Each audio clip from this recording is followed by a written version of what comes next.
Welcome dear students. Today's lecture is elasticity of demand. लेकिन elasticity of demand को discuss करने से पहले we would like to revise law of demand. Law of demand क्या है? It's a simple relationship between two variables that are quantity demanded and price of a commodity. ठीक है, this relationship is inverse, यानी if P decreases, यानी अगर किसी product की या पर्टिकुलर कमोडिटी की प्राइस कम होती है, क्यू डी विल इंक्रीज, उसकी क्वांटिटी डिमांडेड में इजाफा हो जाता है, and vice versa, holding other things to be constant. अच्छा जी, लॉ ऑफ डिमांड जो है वो सिंपली ये डिस्क्राइब करता है कि प्राइस और क्वांटिटी डिमांडेड दोनों का नेगेटिव रिलेशनशिप है. ये साइकोलॉजी भी है कि जब किसी चीज़ की कीमत कम होती है तो सार्फिन उसको ज़्यादा ख़रीदते हैं, और जब उसकी कीमत बढ़ जाए तो वो कोशिश करते हैं कि उसको पहले से कम ख़रीदें. ठीक है, बट ये जो लॉ है ये हमें ये नहीं बताता, it do not tell us that how much quantity demanded will rise for a given price fall, कि अगर कीमत फ़र्ज़ करें 20% कम हुई है तो उससे क्वांटिटी डिमांडेड कितनी बढ़ेगी, ये हमें जो लॉ ऑफ डिमांड है वो नहीं बताता. अब इस हाउ मच को कैलकुलेट करने के लिए हम यूज़ करते हैं प्राइस इलास्टिसिटी ऑफ डिमांड. ठीक है, तो प्राइस इलास्टिसिटी ऑफ डिमांड क्या हुई? Is a measure of responsiveness of quantity demanded to a price change. ये मेजर करता है कि अगर प्राइस को चेंज किया जाएगा, कि प्राइस को फ़र्ज़ करें 10% कम करने से क्वांटिटी डिमांडेड में कितना इजाफा होगा. इस रिस्पॉन्स को चेक करने के लिए हम प्राइस इलास्टिसिटी ऑफ डिमांड को यूज़ करते हैं. अब रिस्पॉन्सिवनेस से क्या मुराद है कि प्राइस चेंज को कितना रिस्पॉन्स करती है डिमांड, कम करती है, ज़्यादा करती है, या बिल्कुल नहीं करती, या बेतहाशा करती है. ठीक है, ये इसकी इलास्टिसिटी के ऊपर डिपेंड करेगा. अगर तो प्राइस में कमी से डिमांड में बहुत ज़्यादा इजाफा हो जाता है क्वांटिटी डिमांडेड में, तो हम ये कहेंगे कि बहुत ग्रेट रिस्पॉन्स है, यानी इलास्टिसिटी ज़्यादा है. अगर प्राइस के कम होने से क्वांटिटी डिमांडेड में माइनर सा इजाफा हुआ है तो हम कहेंगे कि इलास्टिक है लेकिन कम इलास्टिक है या लेस इलास्टिक है. और अगर प्राइस में कमी होती है और क्वांटिटी डिमांडेड में बिल्कुल भी कोई इजाफा नहीं होता तो हम ये कहेंगे कि इस चीज़ की जो डिमांड है वो इन इलास्टिक है. इसको डिटेल से पढ़ते हैं आगे. ठीक है, तो प्राइस इलास्टिसिटी क्या हुआ? It's a measure of responsiveness of quantity demanded to a price change, कि प्राइस चेंज होती है तो उससे जो क्वांटिटी डिमांडेड है वो क्या रिस्पॉन्स देती है प्राइस चेंज को. ठीक है, ज़्यादा देती है, कम देती है, बिल्कुल रिस्पॉन्स कोई देती नहीं है. ठीक है, मतलब ज़्यादा उसमें इजाफा होता है, उसमें कम इजाफा होता है, या उसमें इजाफा होता ही नहीं है. इस चीज़ को हम कहते हैं इलास्टिसिटी. इलास्टिसिटी का मतलब ही तो ये है कि अगर किसी चीज़ को पकड़ के खींचा जाए तो देखते हैं वो कितनी बढ़ सकती है, यानी अगर प्राइस को कम किया जाए तो क्वांटिटी ऑफ डिमांड कितना को बढ़ सकती है, और प्राइस को बढ़ाने से वो कितना कम हो सकती है. ठीक है, ये हमें बताएगा प्राइस इलास्टिसिटी ऑफ डिमांड. ठीक है, अब इसकी मैं फर्दर एक एग्जांपल की हेल्प से इसको क्लियर कर देती हूँ. इसमें हम एग्जांपल लेते हैं आईफोन की. ठीक है, क्या है, एक मोबाइल फ़ोन का ब्रांड है आईफोन. तो elasticity of demand for iPhone क्या मेजर करेगी, किस चीज़ की पैमाइश करेगी, कि how much Q D for, यानी quantity demanded for iPhone will increase for a decrease in its own price, कि अगर हम आईफोन की कीमत को कम करते हैं तो उससे उसकी सेल में कितना इजाफा होगा. इस चीज़ को मेजर करेगी elasticity of demand. Mathematically speaking ये इसका फॉर्मूला है, बेसिक फार्मूला जिसको हम कहते हैं elasticity of demand is a ratio between percentage change in quantity demanded and percentage change in price, जिसमें हम न्यूमिनेटर में लेते हैं percentage change in quantity demanded को, और डिनोमिनेटर में हम लेते हैं परसेंटेज चेंज इन प्राइस को. यानी अगर किसी चीज़ की कीमत में होने वाली तब्दीली को, अगर किसी चीज़ की क्वांटिटी डिमांडेड में होने वाली तब्दीली को उसकी कीमत में होने वाली तब्दीली से हम डिवाइड कर दें तो हमें इलास्टिसिटी ऑफ डिमांड जो है वो मिल जाएगी. ठीक है, अब देखें इस एग्जांपल में आईफोन लिया था, percentage change in quantity demanded of iPhone, कि आईफोन की क्वांटिटी डिमांडेड में कितना इजाफा हुआ, कितने परसेंट इजाफा हुआ for a percentage change in price of iPhone.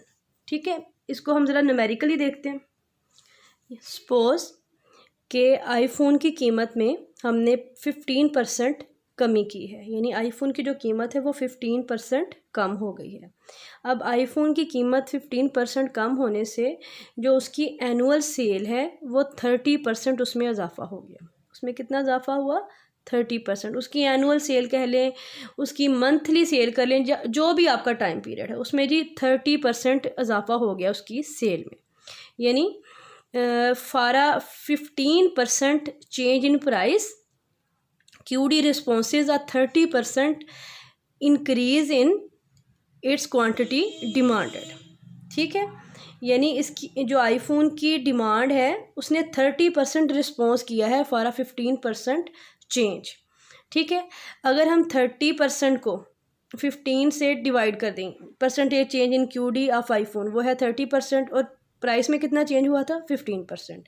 30 को 15 से डिवाइड करने क्या आंसर आता है? 2%। इसको अगर हम जनरलाइज करें तो हम कहेंगे कि आईफोन की जो डिमांड है वो 2% रिस्पॉन्स करती है फॉर एवरी प्राइस चेंज। यानी अगर प्राइस में 1% कमी की जाए तो जो इलास्टिसिटी ऑफ डिमांड है वो 2% बढ़ जाएगी। ठीक है, और अगर इसको आईफोन की प्राइस को हम 1% बढ़ा दें तो जो है इसकी डिमांड जो है वो 2% कम हो जाएगी। ठीक है, अब इसी तरह जो भी प्राइस चेंज होगी उसको जो क्वांटिटी डिमांडेड है वो नियरली 2% जो है वो रिस्पॉन्स करेगी। ठीक है, तो ये थी measure of elasticity of demand. Depending upon the behavior of quantity demanded, there are 3 possible forms of elasticity of demand. Elasticity of demand 1 के इक्वल हो सकती है, 1 से कम हो सकती है और 1 से ज़्यादा हो सकती है। अगर elasticity of demand is greater than 1, इसको हम कहेंगे more elastic demand। अगर elasticity of demand less than 1 होगी तो उसको हम कहेंगे लेस इलास्टिक डिमांड, और अगर इलास्टिसिटी ऑफ डिमांड 1 के बराबर होगी तो उसको हम कहेंगे यूनिट इलास्टिक डिमांड। अब ये कब होगी और कैसे होगी इसको अंडरस्टैंड करने के लिए हम ये टेबल देखते हैं। टेबल नंबर जो 1 है इसमें डिमांड में तब्दीली यानी क्वांटिटी डिमांड में तब्दीली है 30% और प्राइस में तब्दीली है 10%। यानी change in quantity demanded is more than change in price. ठीक है, and by dividing 30 by 10 we will get the answer 3, और जो 3 है वो सिंपली 1 से ग्रेटर है, तो इसकी इलास्टिसिटी ऑफ डिमांड है ग्रेटर देन 1। यानी अगर कीमत में 10% कमी होगी तो जो डिमांड है उसमें 30% इजाफा होगा। मतलब कि जो इलास्टिसिटी है इस प्रोडक्ट की वो ग्रेटर देन 1 है और प्राइस चेंज से ज़्यादा चेंज आती है क्वांटिटी डिमांडेड में। ये एक ऐसी प्रोडक्ट है जिसकी कीमत कम करेंगे तो उसकी सेल जो है वो बढ़ जाएगी। ठीक है, अब सेकंड टेबल की तरफ आ जाएं जहाँ पे elasticity of demand is less than 1। इसमें देखें प्राइस में चेंज है 10% का, यानी प्राइस कम हुई है 10%, और जो सेल है उसमें इजाफा हुआ है 5%, यानी क्वांटिटी डिमांडेड में इजाफा हुआ है 5%। तो यहाँ पे हम कहेंगे if change in quantity demanded is less than the change in price, in this case elasticity of demand will be less than 1। Simply change in quantity demanded क्या है 5%, और प्राइस में चेंज क्या है वही 10%। 5 को अगर हम 10 से डिवाइड करेंगे तो आंसर आएगा 0.5, जो कि 1 से कम है, लेस देन 1। हम कहेंगे कि ये एक ऐसी प्रोडक्ट है जिसकी कीमत में जो कमी है उससे सेल में बहुत कम इजाफा हुआ है, ये लेस इलास्टिक है। ठीक है, तो फिर जो थर्ड टेबल है उसमें जो कीमत है उसमें कमी हुई है 10% की और सेल में भी इजाफा हुआ है 10% का, यानी 1 for 1 रिलेशनशिप है। 10 को 10 से डिवाइड करेंगे तो आंसर आएगा 1। इन दिस केस हम कहेंगे जो प्राइस है वो यूनिट इलास्टिक है, जितना हम प्राइस को कम करेंगे उतनी ही हमारी सेल जो है वो बढ़ जाएगी, उतनी ही हमारी क्वांटिटी डिमांडेड जो है वो बढ़ जाएगी। ठीक है, और तीसरी इसकी फॉर्म है if elasticity of demand is 0। In this case हम प्राइस को 10% कम कर दें, हम 10% बढ़ा दें, हम 20% कम कर दें, हम 20% बढ़ा दें, there will be no change in quantity demanded, it will be 0%, change in quantity demanded will be 0%। In this case जो डिमांड कर्व है वो बनेगा वर्टिकल, यानी वाई एक्सिस जैसा। ये देखिए हमारी क्वांटिटी डिमांडेड है इस प्रोडक्ट की 20, ठीक है, और प्राइस 10 पे भी 20 है, और प्राइस बढ़ के अगर 20 हो जाए तो भी ये 20 है। यानी अगर हम प्राइस को 20 से कम करके 10 भी कर दें तो इसमें कोई इजाफा नहीं हुआ, यानी ये प्राइस में राइज एंड फॉल को रिस्पॉन्स नहीं करती, इसलिए हम इसको कहेंगे इन इलास्टिक डिमांड कर्व या ज़ीरो इलास्टिक डिमांड कर्व, जो कि वर्टिकल है वाई एक्सिस के जैसा, ठीक है। फिर एक और केस है जिसमें जो आपकी कमोडिटी है वो प्राइस के ऊपर डिपेंड नहीं करती, ठीक है। फॉर अ गिवन प्राइस जो कि 20 है, there is a continuous increase in its demand, quantity demanded, यानी प्राइस 20 ही है, पहले उसकी डिमांड जो है वो 10 है, फिर 10 से बढ़ के 20 हो गई, फिर इसी प्राइस पे 20 से बढ़ के 30 हो गई। इसको हम कहेंगे परफेक्टली इलास्टिक डिमांड कर्व, जो कि बिल्कुल एक्स एक्सिस के जैसा है, ठीक है। अब ये दो थी एक्सट्रीम केसेस। अब वाई एक्सिस जैसा है ये, तो वाई एक्सिस पे जो इलास्टिसिटी ऑफ डिमांड है वो 0 होगी, और ये एक्स एक्सिस जैसा है तो एक्स एक्सिस पे जो इलास्टिसिटी ऑफ डिमांड है वो इन्फिनिट होगी। इन दो बातों को याद रखते हुए हम लेस इलास्टिक और लेस इलास्टिक, मोर इलास्टिक, फ्लैटर और स्टीपर जो डिमांड कर्व है उनकी शेप्स देखते हैं और अंडरस्टैंड करते हैं। अच्छा जी, यहाँ से अब हम जनरलाइज ये करते हैं कि जो वाई एक्सिस है वो इन इलास्टिक है और जो एक्स एक्सिस है वो परफेक्टली इलास्टिसिटी, यानी वाई एक्सिस पे इलास्टिसिटी ऑफ डिमांड जो है वो 0 है, और एक्स एक्सिस पे जो इलास्टिसिटी ऑफ डिमांड है वो इन्फिनिट है, यानी परफेक्टली इलास्टिक है। यानी कोई कर्व, इस एक्सिस पे हम प्राइस लेते हैं, इस एक्सिस पे हम क्वांटिटी डिमांडेड लेते हैं, ठीक है। तो कोई कर्व जितना एक्स एक्सिस के जैसा होगा इसको हम कहेंगे मोर इलास्टिक डिमांड कर्व,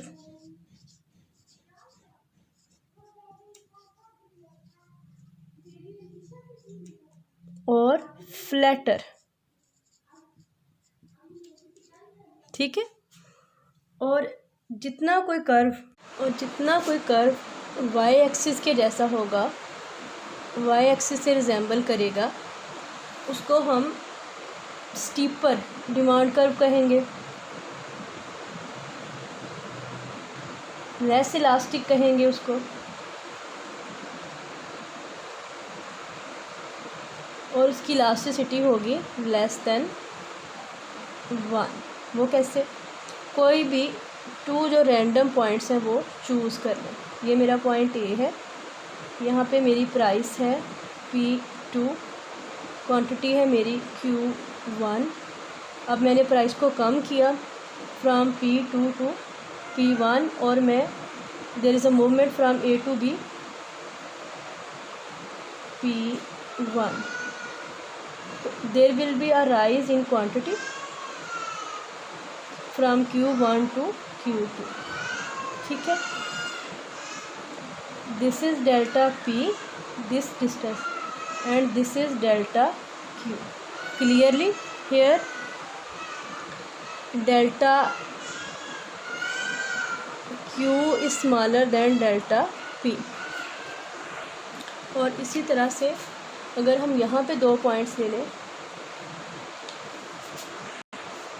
से पॉइंट A और पॉइंट B,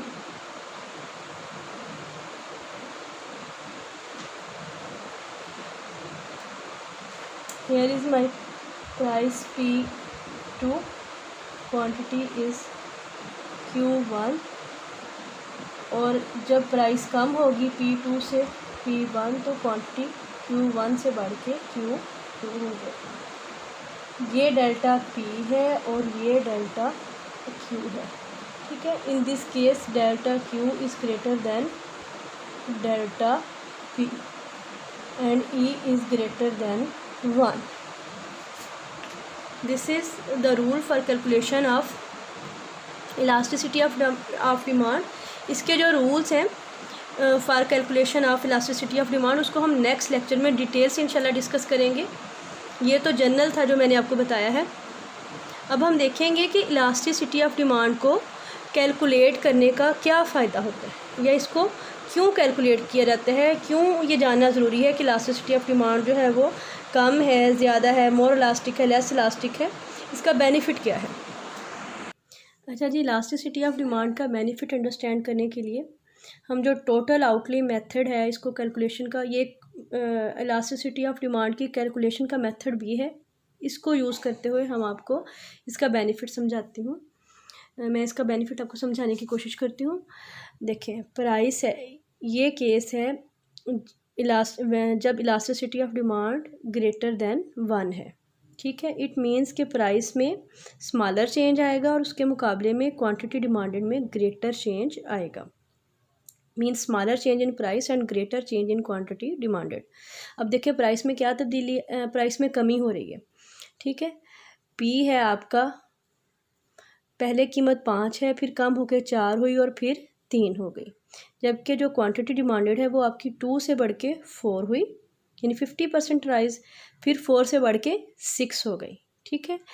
तो अगर जो टोटल रेवेन्यू होता है किसी भी फर्म का, वो होता है कि अगर हम उसकी प्राइस को उसकी टोटल क्वांटिटी जो सोल्ड होती है, जो कि यहाँ पे QD है, उससे मल्टीप्लाई कर दें तो हमारे पास टोटल रेवेन्यू आ जाता है। यानी 5 और 2 को P और Q को मल्टीप्लाई कर दें तो ये टोटल रेवेन्यू के बराबर होता है। 5 multiplied by 2 is equals to 10, 4 multiplied by 4 equal to 16, 3 को 6 से मल्टीप्लाई किया तो ये आया 18। यानी कीमत में कमी से क्वांटिटी डिमांडेड में इस तरह से इजाफा हुआ कि क्वांटिटी डिमांड में इजाफे के साथ साथ जो सरमायाकारों के टोटल रेवेन्यू है उसमें भी इजाफा हो गया। यानी वो पहले 10 था, फिर 16 हो गया और फिर 18 हो गया। यानी कीमत में कमी जो है वो इन्वेस्टर्स के लिए फ़ायदेमंद साबित हुई है और उस कीमत में कमी से उनकी सेल में इजाफा हो गया और उनके टोटल रेवेन्यू में भी इजाफा हो गया। यानी प्राइस कम हुई और टोटल रेवेन्यू जो है वो बढ़ गया है। और जो सेकंड केस है जिसमें elasticity of demand is less than 1 है, यानी लेस इलास्टिक है, means greater change in price and smaller change in QD। इसमें हम ये करेंगे कि जो Q वाली वैल्यूज़ हैं वो प्राइस में लिख लेंगे और जो प्राइस वाली वैल्यूज़ हैं वो Q में लिख लेंगे। यानी प्राइस में तो ग्रेटर चेंज आ रहा है, 6 है, फिर कम होके 4 हुई और फिर 2 हो गई, ठीक है। यानी 50 मोर देन, यहाँ पे नियरली 50% डिक्रीज़ है। तो इसके मुकाबले में जो Q में इजाफा हुआ है, क्वांटिटी डिमांडेड में इजाफा ज़रूर हुआ है कि देखें प्राइस में कमी हो रही है लेकिन क्वांटिटी डिमांडेड में इजाफा हुआ है, 3 है, फिर 4 हो गया और फिर 5 हो गया। रिलेशनशिप दुरुस्त है लॉ ऑफ डिमांड का, लेकिन ये है कि कीमत में ज़्यादा कमी है और डिमांड में कम इजाफा है। यानी smaller greater decrease in price will result has resulted in smaller increase in quantity demanded. तो इस केस में क्या होगा, टोटल रेवेन्यू हमारा कम होता जाएगा। 6/13, 18, 4 और 4 को मल्टीप्लाई किया 16, 5 और 2 को मल्टीप्लाई किया तो 10। यानी इस केस में जो कीमत में कमी है वो फ़ायदेमंद साबित नहीं हुई और हमारा जो टोटल रेवेन्यू है वो बढ़ने की बजाय कम हो गया है। यानी इन्वेस्टर को या प्रोड्यूसर को कीमत में कमी का कोई फ़ायदा नहीं हुआ, उसका टोटल रेवेन्यू जो है वो कम हो गया। उसको चाहिए कि वो अपनी कीमत में जो कमी की पॉलिसी है उसको अडॉप्ट ना करे। और इस प्रोड्यूसर को चाहिए, जो इस प्रोडक्ट का प्रोड्यूसर है या एंटरप्रेन्योर है, उसको चाहिए कि वो अपनी कीमत में कमी कर दे। यानी जब भी वो अपनी सेल को और टोटल रेवेन्यू को बढ़ाना चाहता हो तो उसको चाहिए कि वो अपनी कीमत कम कर दे, उससे उसकी सेल भी बढ़ जाएगी, उसकी टोटल रेवेन्यू भी बढ़ जाएगा, ठीक है। और इस प्रोड्यूसर को चाहिए कि अपनी कीमत को एक रीज़नेबल रेट पे फिक्स रखे, क्योंकि कीमत में कमी का उसको कोई फ़ायदा नहीं हो रहा, ठीक है। तो फिर ये है तीसरा केस है जिसमें डिमांड है यूनिटरी इलास्टिक, यानी कीमत में कमी से टोटल रेवेन्यू में कोई तब्दीली नहीं आएगी। कीमत कम हुई है, 8 से कम होकर 6 हुई, फिर 4 हुई, उसके मुकाबले में डिमांड भी 3 थी, फिर बढ़ के 4 हो गई, फिर 6 हो गई, लेकिन जो टोटल रेवेन्यू है उस पर कोई ख़ास फ़र्क नहीं हुआ। 8 3s are 24, 6 4s are 24, 4 6 are 24। अच्छा जी, यूनिटरी इलास्टिक का केस तब आता है जब आपकी जो टोटल रेवेन्यू है वो मैक्सिमम होता है, मतलब ज़्यादा से ज़्यादा होता है। इस केस में टोटल रेवेन्यू में मज़ीद जो इजाफा है वो पॉसिबल नहीं होता, इसलिए वो मेंटेन रहता है, ठीक है। तो हम ये भी कहते हैं कि जब इलास्टिसिटी ऑफ डिमांड 1 हो तो टोटल रेवेन्यू ज़्यादा से ज़्यादा होता है। ये कैसे, मैं इसकी एक और टेबल से वजाहत करती हूँ। लेट्स सी जी, ये वो टेबल है जिसका मैंने अभी जिक्र किया। इसमें ये मेरी प्राइस का कॉलम है, ये क्वांटिटी डिमांडेड का, और ये टीआर का। ठीक है, प्राइस में कमी हो रही है, कोई फर्म है उसने पहले अपनी प्राइस 10 से कम करके 9 की, फिर 8, 7, 6, 5, 4, 3, फिर इसी तरह जो क्वांटिटी डिमांडेड है उसकी सेम पैटर्न से उसमें इजाफा हो रहा है 2, 4, 6, 8, 10, 12, 14, 16। ठीक है, लेकिन जो टोटल रेवेन्यू है वो हमें बताएगा कि कहाँ पे उसकी जो डिमांड है उसकी इलास्टिसिटी ग्रेटर देन 1 है, कहाँ पे इक्वल टू 1 है, और कहाँ पे लेस देन 1 है। इसका फैसला टोटल रेवेन्यू करेगा। देखें, यहाँ तक 20 से बढ़ के आपका रेवेन्यू 36 हुआ, फिर 48 हुआ, और फिर 56 हुआ। जहाँ तक टोटल रेवेन्यू में इजाफा हो रहा है वहाँ तक जो प्रोडक्ट है उसकी इलास्टिसिटी है ग्रेटर देन 1, यानी वहाँ तक जो प्राइस में कमी है वो सूटेबल है आपके लिए, उससे टोटल रेवेन्यू में इजाफा हो रहा है।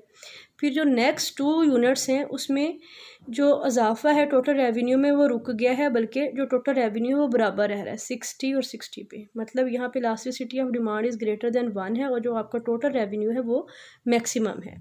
ठीक है, उसके बाद मज़ीद जब कीमत में कमी की, 5 से कम करके 4 और 3 कर दी, तो आपकी जो ये जो कीमत में कमी है ये अनडिज़ायरेबल है, क्योंकि यहाँ पे आपकी इलास्टिसिटी ऑफ डिमांड जो है वो लेस इलास्टिक हो चुकी है, और इस कीमत में कमी का कोई फ़ायदा नहीं हुआ। आपका रेवेन्यू 60 से कम होकर 56 हो गया, और फिर 48 हो गया, यानी यहाँ पे इलास्टिसिटी ऑफ डिमांड जो है वो लेस देन 1 है।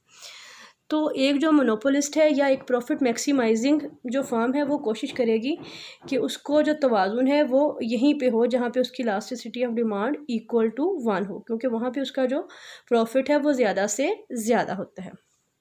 ठीक है, तो अब हम देखते हैं कि कंक्लूजन क्या है कि फॉर अ प्राइस फॉल, कि जब भी प्राइस फॉल करती है तो जब तक elasticity of demand greater than 1 होती है तो टोटल रेवेन्यू में इजाफा होता है, और जब elasticity of demand equal to 1 होती है तो टोटल रेवेन्यू जो है वो मैक्सिमम होता है, और जब elasticity of demand less than 1 होती है तो प्राइस फॉल का नुकसान होता है और टीआर आपका फॉल करता है।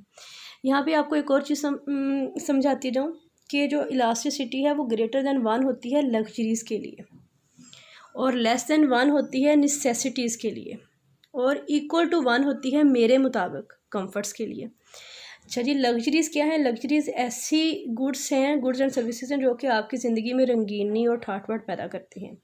जैसे एयर कंडीशन हो गया, नहीं सॉरी, जैसे एक हाई फाई कार हो गई, ठीक है, BMW हो गई, फॉर्चूनर हो गई, इस तरह की जो बड़ी बड़ी गाड़ियाँ हैं उनकी, तो इसमें जो स्टेटस कॉन्शियस लोग हैं ना, जब उनकी प्राइस में स्मॉलर थोड़ी सी भी कमी होती है तो फ़ौरन से अपने स्टेटस को अचीव करने के लिए उस प्रोडक्ट को ख़रीदने की कोशिश करते हैं, और थोड़ी सी कीमत में कमी से उसकी डिमांड में बेतहाशा इजाफा हो जाता है।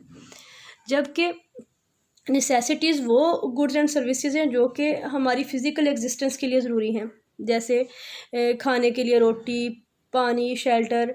तो जो बेसिक नेसेसिटीज़ हैं जैसे फ्लोर हो गया, आटा हो गया, चावल हो गई, दालें हो गई, सब्जियां हो गई, जो इनकी डिमांड है वो एक फ़िक्स अमाउंट में ही हम इनको कंज्यूम करते हैं, तो इनकी कीमत में जब कमी होती है तो इससे जो उसके प्रोड्यूसर्स हैं उनको नुकसान होता है, क्योंकि कीमत में कमी से हम डिमांड को बहुत ज़्यादा इजाफा पॉसिबल नहीं होता, क्योंकि रोटी जितनी हमने खानी है हमने उतनी खानी, सब्ज़ी जितनी हमने पकानी उतनी ही पकानी है।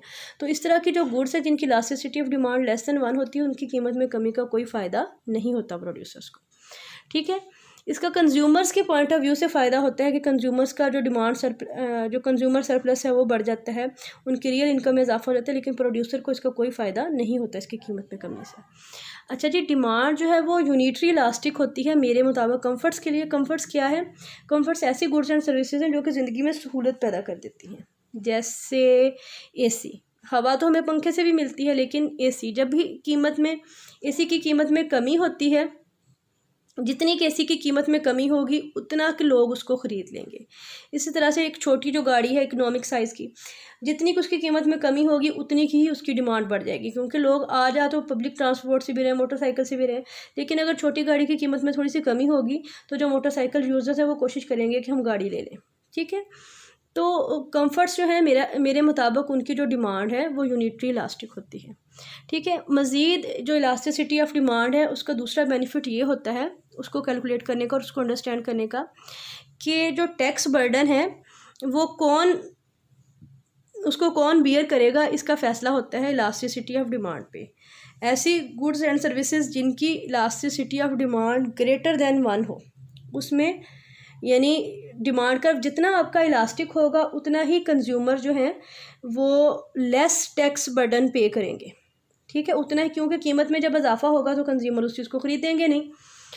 तो इसलिए जो प्रोड्यूसर है, डिमांड जब आपका डिमांड कर या elasticity of demand greater than 1 होगी तो ज़्यादा जो टैक्स बर्डन है वो प्रोड्यूसर पे करेगा, और जब आपका डिमांड लेस इलास्टिक होगी तो जो उस चीज़ के ऊपर टैक्स होगा उसका बर्डन ज़्यादा कंज्यूमर के ऊपर आएगा, ठीक है। तो ये था इलास्टिसिटी ऑफ डिमांड और उसके जो बेसिक कॉन्सेप्ट्स। आई होप कि आपका जो अंडरस्टैंडिंग है इलास्टिसिटी ऑफ डिमांड के बारे में वो क्लियर होगी। और नेक्स्ट लेक्चर में हम डिस्कस करेंगे क्रॉस इलास्टिक जो टाइप्स हैं इसकी इलास्टिसिटी ऑफ डिमांड की, क्रॉस इलास्टिसिटी ऑफ डिमांड को, इनकम इलास्टिसिटी ऑफ डिमांड को, और उससे नेक्स्ट लेक्चर में हम इसकी कैलकुलेशन को डिस्कस करेंगे कि इलास्टिसिटी ऑफ डिमांड की जो एग्जैक्ट कैलकुलेशन है उसके कितने मेथड हैं और हर मेथड में क्या खामी है, क्या उसकी शॉर्टकमिंग्स हैं। अच्छा बच्चों, इसके साथ ही मेरा आज का जो लेक्चर नंबर 1 है, पार्ट 1 है इलास्टिसिटी ऑफ डिमांड का, ये ख़त्म हुआ है। अगर आपको मेरी वीडियो अच्छी लगी है तो प्लीज़ मेरा चैनल लाइक और सब्सक्राइब करें, और if you have a question then comment, I will answer your question. Till then जी, अल्लाह हाफिज़।